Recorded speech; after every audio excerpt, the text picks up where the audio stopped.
Hello नमस्कार दोस्तों, आज हम लोग नया वीडियो लेकर आए हैं। आज हम लोग देखेंगे आंदोलन के बारे में। गांधी जी ने कौन कौन से आंदोलन किए, ठीक है।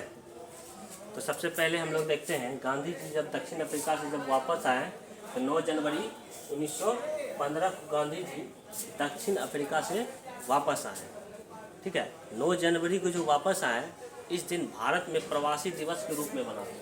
प्रवासी दिवस के रूप में हम लोग मनाते हैं 9 जनवरी को, ठीक है। उसके बाद 1916 में लखनऊ अधिवेशन होता है। लखनऊ अधिवेशन में गांधी जी प्रथम बार उस अधिवेशन में जाते हैं, ठीक है। उस अधिवेशन में जब गांधी जी प्रथम बार जाते हैं तो बिहार में उस समय 3 कठिया पद्धति चल रहा था, ठीक है। अंग्रेजों ने किसानों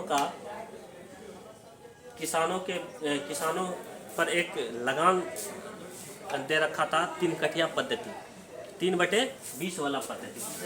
चंपारण सत्याग्रह 1917 वाला भी चलेगा, चंपारण सत्याग्रह। उसके बाद खेरा सत्याग्रह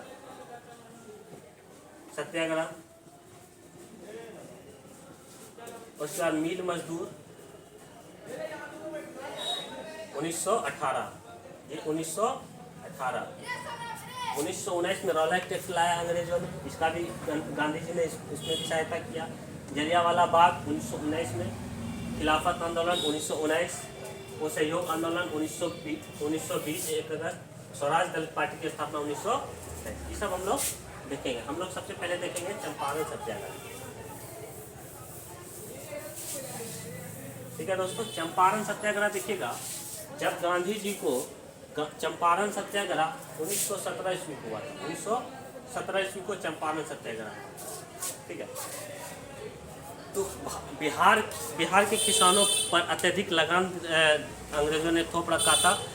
3 कठिया पद्धति के अनुसार 3 कठिया पद्धति लागू करके, 3 कठिया पद्धति होता क्या था कि 3/20 मतलब 3 कट्ठा में नील की खेती करना अनिवार्य कर दिया था अंग्रेजों ने। नील की खेती करना अनिवार्य कर दिया था अंग्रेजों ने, नील की खेती करना अनिवार्य कर दिया था। खेती किसान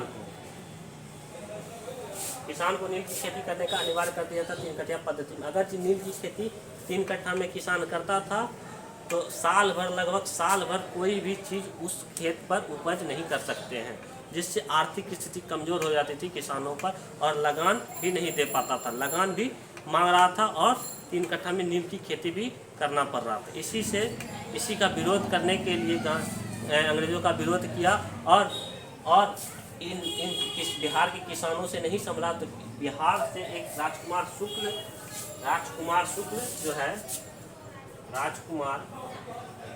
शुक्ल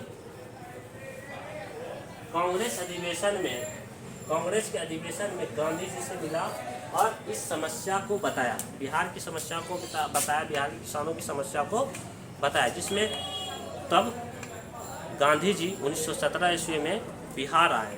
गांधी जी 1917 ईस्वी में बिहार आए और चंपारण सत्याग्रह का अध्यक्षता कर दिया, ठीक है। और बाद में चंपारण सत्याग्रह सफल हुआ, और अंग्रेजों ने इस सत्याग्रह में जो मांग था उसको माना। 3 कठिया पद्धति को समाप्त कर दिया गया और चंपारण सत्याग्रह सफल हुआ, जिससे किसानों में खुशी की लहर आ गई। किसानों के प्रति गांधी जी का वर्चस्व बढ़ गया, ठीक है। गांधी जी को लोग मानने लगे, किसान लोग, ठीक है। आगे फिर चला 1918 में खेरा आंदोलन चला,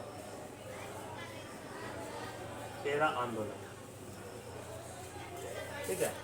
खेरा आंदोलन चला, ठीक है। फिर 1918 में चला नील मजदूर आंदोलन क्या था? 1918 में उस समय प्लेग बीमारी वगैरह सब चल रहा था, जिसमें संपूर्ण भारत में एक भयानक वायरस वाला बीमारी, प्लेग बीमारी चला था, जिसमें बहुत सारे लोगों की मृत्यु हो गई थी, ठीक है। तो लोग अपना अपना घर चले गए थे, जितने भी बड़े बड़े शहर में रहते थे मजदूर अपने अपने घर चले गए। तो कारखाना वगैरह सब जो था, मालिक उसने एक ऑफर जारी किया कि हम लोग 35% बोनस देंगे, आप लोग वापस आइए हमारे कारखानों में काम करने के लिए। तो गया तो सब पहुंच गया कारखाना 35% बोनस के चक्कर में, लेकिन मालिकों ने इससे इस बात से इनकार कर दिया कि हम किसी को बोनस नहीं देंगे। और यही अहमदाबाद में कई मजदूर आंदोलन करने लगा, जिसे मिल मजदूर आंदोलन भी कहते हैं।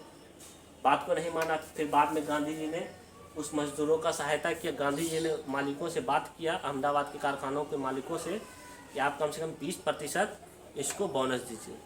तो 20% बोनस, 35% बोनस कर दिया मिल मजदूर ने। बाद में इसको 20% कर दिया, लेकिन मिल मजदूरों ने गांधी जी पर यह आरोप लगा दिया कि 15% की कमीशन खोर आप 15% कमीशन आप मारिए। मालिक अहमदाबाद के कारखाने का मालिक 35% बोनस दे रहा था, लेकिन आप 20% करवा दीजिए। ठीक है, तो 15% कमीशन खोर बोला गया गांधी जी को। उस समय मजदूरों ने बोला था। फिर गांधी जी ने भी दिमाग लगाया। गांधी जी ने बोला कि कोई बोनस नहीं मिलेगा, 35% डायरेक्ट आपको वेतन में बढ़ा दिया जाएगा। ठीक है, मालिक से बात करके गांधी जी ने 35% डायरेक्ट क्या किया, उसके वेतन को बढ़ा दिया। मजदूर सब खुश हो गया, 35%, चलो वेतन तो बढ़ाया। ठीक है, और गांधी जी के प्रति इसका भी, मजदूरों का भी आकर्षण हो गया। मजदूर भी गांधी जी को चाहने लगे। फिर आगे हम लोग देखेंगे बहुत सारा चीज़ है, आंदोलन हम लोग देखेंगे। सबसे पहले गांधी जी का, अगले वीडियो में हम लोग गांधी जी के युग के बारे में बताएंगे। ठीक है दोस्तों, आज इतने रहने दीजिए।